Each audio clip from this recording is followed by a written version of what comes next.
Do that one dance, baby. That one dance.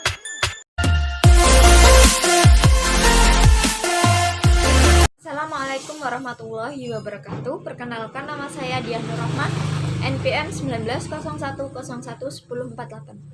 Baik, di sini saya akan sedikit menjelaskan materi dari makalah saya yang berjudul Tokoh-tokoh Tasawuf di Indonesia. Video ini dibuat guna untuk memenuhi tugas mata kuliah tasawuf dengan dosen pengampu Bapak Wahyu Setiawan MPD.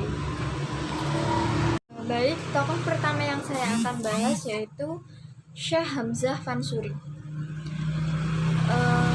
Syekh Hamzah Fansuri diyakini para ahli tahun dan tempat kelahirannya hingga sekarang belum diketahui. Ketidakjelasan riwayat Fansuri ini disebabkan tidak dimasukkannya nama Fansuri dalam dua sumber sejarah Aceh, yakni Hikayat Aceh dan Bustanus Salatin karangan Nuruddin Ar-Ramiri. Kedua sumber tersebut tidak menyebut sepatah kata tentang Fansuri dan perannya di dalam kehidupan keagamaan pada akhir abad ke-16. Tahun kelahiran Syekh Hamzah Fansuri hingga sekarang masih belum diketahui. Sempat terjadi pertikaian pendapat pada penafsirannya. Syekh Hamzah Fansuri pernah berkata di salah satu syairnya, "Hamzah nur asalnya Fansuri, mendapat wujud di tanah Syarunawi, beroleh khilafat ilmu yang ail daripada Abdul Qadir Syed Al-Jailani." Ada orang berpendapat bahwa Syarunawi di bait kedua ialah Bandar Ayutthaya, ibu kota kerajaan Siam pada zaman Islam. Pendapat yang lain mengatakan bahwa Syarunawi ialah nama lain dari tanah Aceh sebagai peringatan bagi seorang pangeran Siam bernama Syari-Nui yang datang ke Aceh di zaman dahulu. Dia membangun Aceh sebelum datangnya agama Islam. Yang ajaran-ajaran tasawuf Hamzah Fansuri yaitu yang pertama wujud, yang kedua Allah, yang ketiga penciptaan, yang keempat manusia, dan yang terakhir yaitu kelepasan. Tokoh yang kedua yaitu Syekh Nuruddin Al-Ramiri.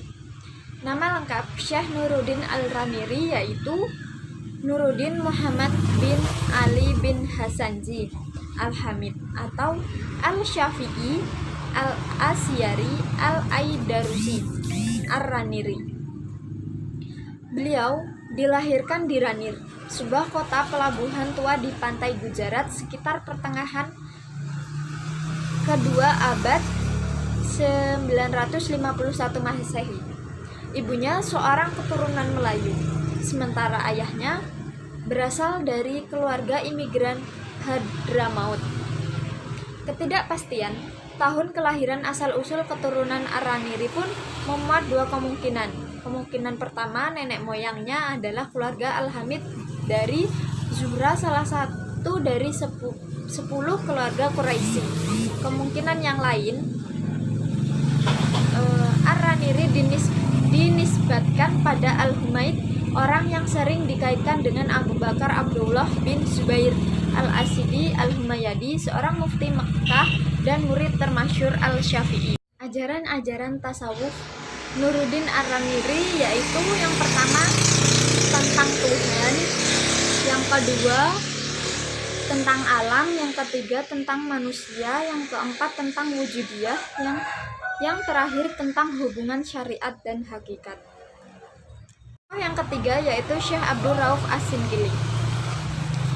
Nama lengkap Syekh Abdul As-Sinkili yaitu Abdul Rauf Ali Al-Fansuri As-Sankili.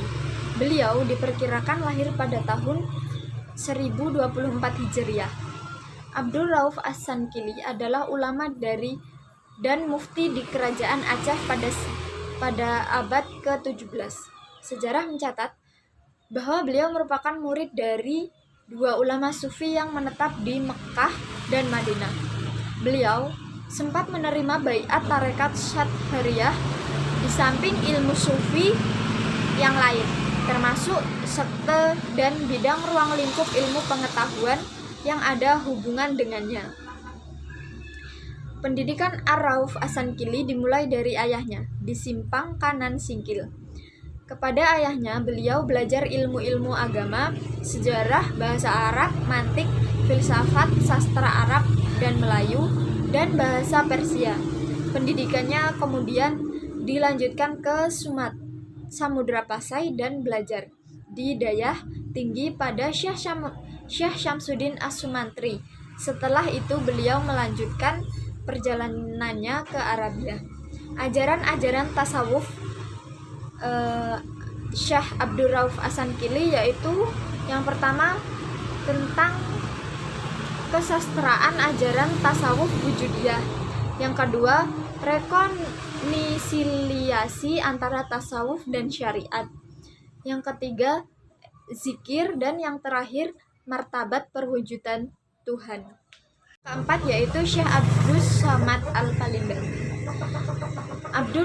Abdus Al-Somad adalah putra Syekh Abdul Jalil ibnu Syekh Abdul Wahab ibnu Syekh Ahmad Al-Madani dari Yaman, seorang Arab yang setelah tahun 1112 Hijriah diangkat menjadi mufti negeri Kedah dengan istrinya Radin Ranti di Palembang. Al-Palimbani lahir di Palembang sekitar 4 tahun setelah tahun 1112 Hijriah. Beliau juga menyebut di dalam kitabnya tersebut nama-nama Syamsuddin Sumantri, Syekh Abdul Rauf Al-Jawi Al-Fansuri, atau Abdul Rauf Singklek dengan nama-nama kitabnya. Ajaran tasawuf Al-Palimbani yaitu yang pertama tentang nafsu, yang kedua tentang martabat 7, yang ketiga tentang syariat, dan yang terakhir tentang makrifat. Yang kelima yaitu Syekh Yusuf Al-Makassari. Syekh Yusuf adalah tokoh kelahiran Goa, Sulawesi Selatan yang memperkenalkan Khalwatiyah di Makassar. Beliau lahir tahun 1622 dan pergi haji tahun 1644. Menurut sejarah Goa, Al-Makassari dilahirkan pada tahun 1037 atau 1627 di Talo, wilayah kerajaan Goa, dan meninggal di Tanjung Harapan, Afrika Selatan pada 22 Zulkaidah atau 22 Mei 1699 Masehi. Dimakamkan di Faure di perbukitan pasir False Bay, tidak jauh dari tanah pertanian Zenfilet. Pusarnya dikenal sebagai keramat, tempat beribu-ribu peziarah yang menghormati tokoh yang mulia ini. Pada tahun 1699 keturunan dan pengikutnya kembali ke Nusantara.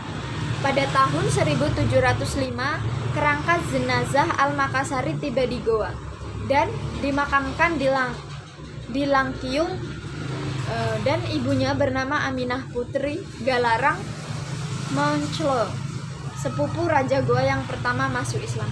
Ajaran-ajaran tasawuf Syekh Yusuf Al-Makassari yaitu yang pertama tentang syariat dan hakikat, yang kedua tentang trasendensi Tuhan, dan yang terakhir tentang insan kamil dan proses penyucian jiwa. Yang keenam yaitu Syekh Nawawi Al-Batani. Syekh Nawawi Al-Batani lahir di Desa Tanara, Kecamatan Tirtayasa, Kabupaten Serang, Banten, Provinsi Banten pada tahun 1230 Hijriah atau 1814 Masehi. Beliau wafat pada umur 84 tahun pada 25 Syawal 1314 Hijriah atau 1870 Masehi. Di tempat kediamannya yang terakhir di kampung Syiib Ali, Mekah Al-Mukarramah, Al-Batani merupakan putra kedua Ki Hajar Umar, ulama yang memimpin masjid dan pendidikan Islam pesantren di Tanara. Ki Hajar Umar adalah keturunan dari Maulana Hasanuddin Sultan Hasanuddin, Sultan Banten yang pertama. Al-Batani merupakan keturunan ke-12 dari Maulana Syarif Hidayatullah, Sunan Gunung Jati.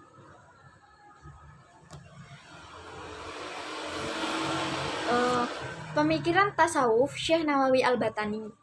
Menurut Hurgrojen, Al-Batani tidak mengajarkan atau melarang murid-muridnya untuk mengikuti tarekat. Meskipun bersikap netral, Nawawi selalu mengaku sebagai Syekh Ahmad Khatib Sambas, pendiri tarekat Qadiriyah wa Naqsyabandiyah.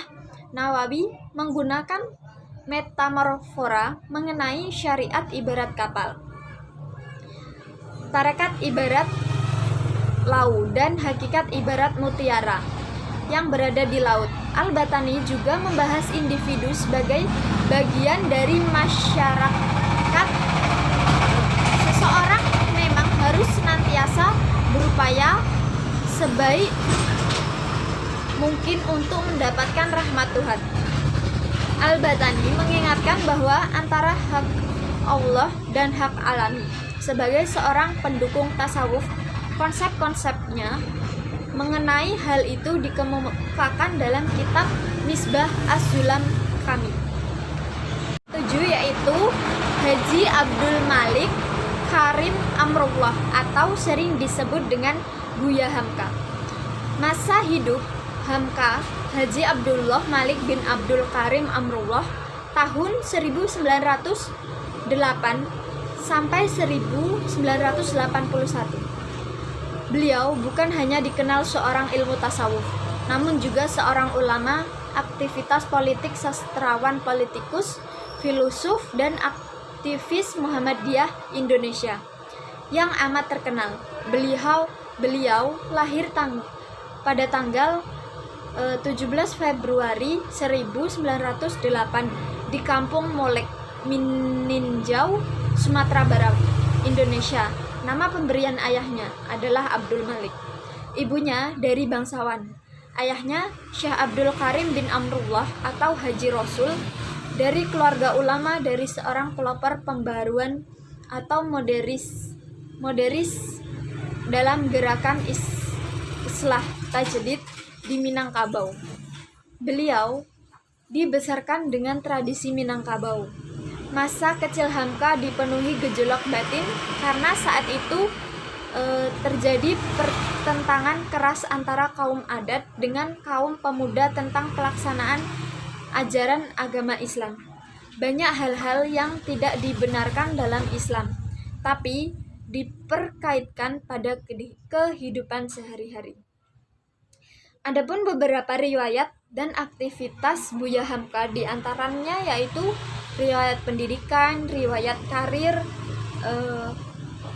aktivitas organisasi, dan aktivitas keagamaan. Demikianlah materi yang dapat saya sampaikan. Apabila terdapat kesalahan dalam penyampaian materi, saya pribadi mohon maaf, dan kepada Allah saya mohon ampun.